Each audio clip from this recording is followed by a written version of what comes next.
Hi everyone, welcome back to another video from Tutorialify. Today I'm gonna be guiding you through how to slow down a video in Canva. To slow down a video in Canva, launch open the Canva application on your mobile device and then open up an existing design or create a new design. Make sure to upload the video you want to edit, and then once you are in this editing screen, select your video on the screen just like that. After your video clip is highlighted, scroll through the menu at the bottom and then tap on Playback.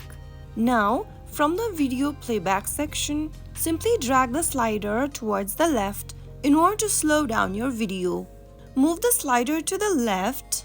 You can choose playback speed such as 0.5 or 0.25.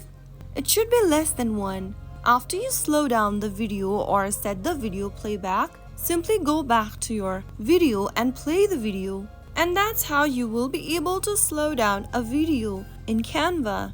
When you're happy with the result, tap on the arrow button at the top right corner and then tap on the download button in the pop-up to save your video on your camera roll, or you can also share it directly to your friends. So that is how you slow down a video in Canva. I hope the tutorial was helpful to you. If it was, go ahead and give us a thumbs up. Don't forget to subscribe to the channel by hitting that subscribe button. Press the bell icon so that you'll never miss out another upcoming upload from us. I will be back again in the next episode. Thank you for watching.